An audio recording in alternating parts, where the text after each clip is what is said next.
Chapter 16. Two Young Happy Couples. 2 days later, Mrs. Bennet had left for Meryton that morning when both Mr. Bingley and Mr. Darcy called at Longbourn. Jane and Elizabeth were sitting on the sofa when they entered the room. Jane turned red as Mr. Bingley came towards her. He looked both happy and embarrassed to see her. Elizabeth looked at Darcy and saw he looked as serious as usual. "Miss Bennet," said Bingley to Jane. This is a great pleasure for me. Are you well?" "Indeed, sir," replied Jane, looking into his eyes. "I am very well." "Miss Elizabeth," said Darcy. "I hope you also offer me a good welcome." "Mr. Darcy, believe me that I am very glad to see you," Elizabeth replied. "Did you enjoy your recent stay in town, Mr. Bingley?" asked Jane. "Quite simply, no," he replied. "In these past months I have decided that I prefer the countryside to the town. In fact," put in Mr. Darcy, "after much discussion, we realize that we both prefer the country." "Miss Bennet," said Bingley to Jane, "it is such a beautiful country day that I find it impossible to be inside. Will you walk with me in the park?" Jane stood to go at once. "I should be most happy, sir. Will you come with us too, Elizabeth?" "Gladly," said Elizabeth, and she stood up to go. "Please, Miss Elizabeth," said Darcy, "I would be most grateful if you could stay. He waved Bingley toward the door. I have to speak to you privately." Elizabeth sat down again and lowered her eyes. There was a short silence. Mr. Darcy began to walk up and down. Elizabeth looked at him. "Mr. Darcy," she said, a little nervous, I have to thank you for your kindness to Lydia. I really am grateful." "You know about that?" asked Darcy, surprised. "I'm sorry. I didn't want you to be told. I did not think that your uncle would tell you." "You're mistaken, Mr. Darcy. My uncle did not say anything. It was Lydia who was being thoughtless. Let me thank you again and again, especially for my family." "Please," he replied, coming towards her, "let your thanks be for yourself alone. I only wish to give you happiness." Elizabeth was too embarrassed to say anything. Her companion added, "I know you are too honest to lie to me.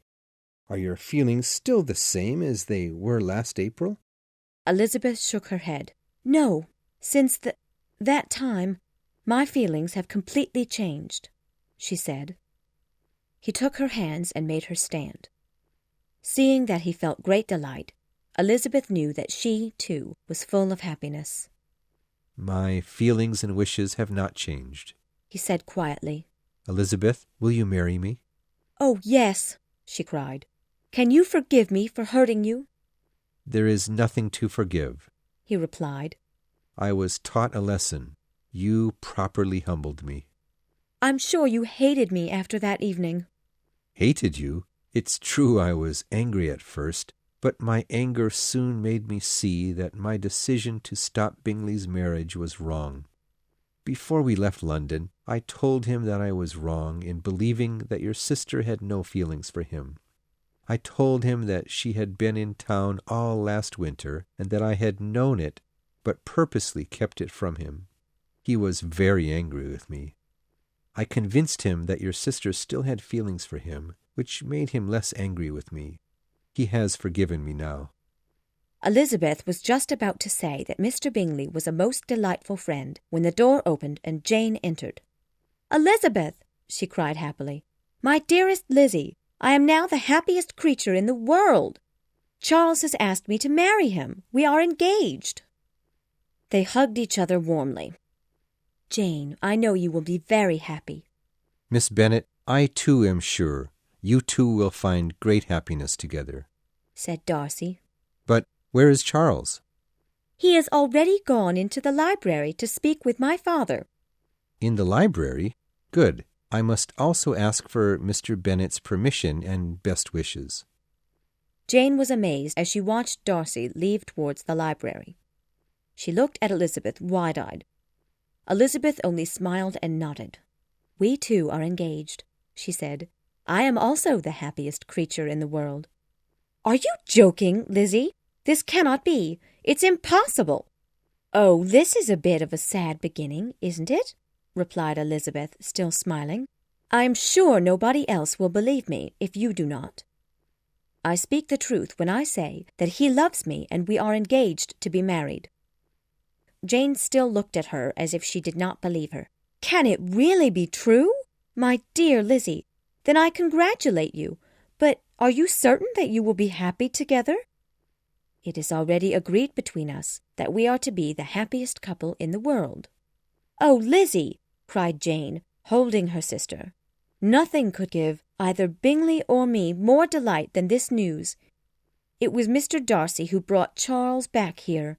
Oh, how is it possible to have so much happiness?" They both turned as Bingley stepped joyfully into the room. "Jane, my dear," he said, "your father has given his permission for our engagement." "How could he say no?" asked Elizabeth, laughing. "Mr. Bingley, I am happy to welcome you as a brother." "And I am happy to have the good wishes of a sister," replied Bingley, warmly shaking her hand. "Listen, there's Mother's carriage," cried Jane. "I must go and tell her. Charles, you must come with me." "Of course," cried Bingley. "Of course." "Will you also tell her my news, Jane?" asked Elizabeth. She was worried. Jane happily agreed. Elizabeth walked to the window. She did not know how her father and mother would handle the news of her engagement. She doubted that even Darcy's wealth would change her mother's dislike of him, and she wasn't sure about her father's wishes. She turned as the door opened and her father entered the room, looking serious. "Lizzie," he said. "I have asked Mr. Darcy to wait in the library." He sat down on the sofa and began. "Are you out of your mind to accept this man's offer? I always thought you greatly disliked him." "Papa," she said, embarrassed, "I did dislike him at first. This is true. But I always had a respect for him, I think. I don't know how to explain when it began." "So you have decided to have him as a husband, then? He is very rich. Will all the fine clothes and carriages make you happy?" "Is there any other reason why you do not agree?" said Elizabeth anxiously. "Other than your believing I do not care for him?" "No other. We all know him as being proud and unpleasant. But this is nothing if you really like him." I do like him," she replied. "I love him. Please do not pain me by talking about him in such a way." "Lizzie," said her father, "I have already given him my permission. After hearing your side, I now give it to you. If you have decided to make him your husband." "Oh, yes, Papa. His feelings for me have stood the test of many months. He has qualities you do not know. Indeed, we owe him very much, as I will be able to show you some day." Mr. Bennet took her hands in his. "Well, my dear, I can say no more. If this is true, then he deserves you. I could not have let you have, my dear Lizzie, anyone of less character." As he kissed her, Mrs. Bennet entered the room. She was too excited to think clearly. "Good heaven!" she exclaimed. "Mr. Bingley! Lord bless me! Mr. Darcy! Only think! Dear me! Mr. Darcy!" "This is a day for wonders, my dear," said her husband. "2 rich young men have asked me to marry Jane and Elizabeth at the earliest opportunity." Mrs. Bennet hugged her daughter. "Good gracious! Who would have thought it? Oh, my dearest Lizzie, how rich you are going to be! What jewels, what carriages and nice things you will have! Now Bingley is all right, but James is nothing to it. Nothing at all. I am so pleased, so happy. Such a charming man, so handsome, so tall. Oh, my dear Lizzie, please forgive me for disliking him so much before. Dear, dear Lizzie! A house in town, 3 daughters married, 10,000 a year. Oh, Lord, I shall go crazy." "I have to go to the library," said Elizabeth, moving to the door. "He is waiting in there for me." "Please ask him to stay to dinner," said Mrs. Bennet. "Find out what his favourite dish is, so that I may send out for it at once." The day went much better for Elizabeth than she expected. Mrs. Bennet was so nervous about her future son-in-law that she hardly spoke to him. She only gave him her attention, or agreed with whatever he said. Elizabeth also saw that her father was making an effort to know Darcy better. Soon, Mr. Bennet let it be known to her that Darcy was a fine man. It was a happy day for Mrs. Bennet when she married off her two most deserving daughters. She spent a great deal of time boasting about their successes. As for Mr. Bennet, he missed his second daughter greatly. He often went to visit her at their house in Pemberley. He did this very often, as his feelings for Elizabeth were strong. Mr. Bingley and Jane remained at Netherfield for only 12 months.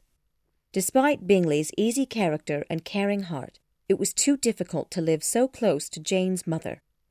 He bought a house in a nearby area to Pemberley, and Jane and Elizabeth were only 30 miles from each other. Kitty began to spend most of her time with her two elder sisters. Here she had a chance to meet many high and educated people. Her improvement was great. Mary was the only daughter to remain at home, but she no longer had to worry about being compared in beauty to her sisters. She became more and more happy. Wickham and Lydia still continued to have problems. They were always moving from place to place and always spending more than they had. Their unsettled life often made them have too many bills, and whenever they had to move, either Jane or Elizabeth was sure of being asked for some help to pay their bills. Though Darcy would not receive Wickham at Pemberley, he did what he could to help him in his army job. Pemberley was now also Georgiana's home. She held the highest thoughts in the world for Elizabeth. At first, she was often surprised at Elizabeth's lively manner of talking to her brother. However, she soon began to understand that a woman may be more free in talk with her husband than with her brother. Lady Catherine was extremely upset with her nephew's marriage to Elizabeth. She wrote him such a rude letter that for a long time they did not see one another. Finally, his aunt's hatefulness ended, either because of her feelings for him or her curiosity to see his wife again. She finally lowered herself to visit them at Pemberley. Elizabeth and her husband were always on the friendliest terms with the Gardiners. They thought of them as the reason why they were brought together again. They were ever looking for ways to show their gratitude.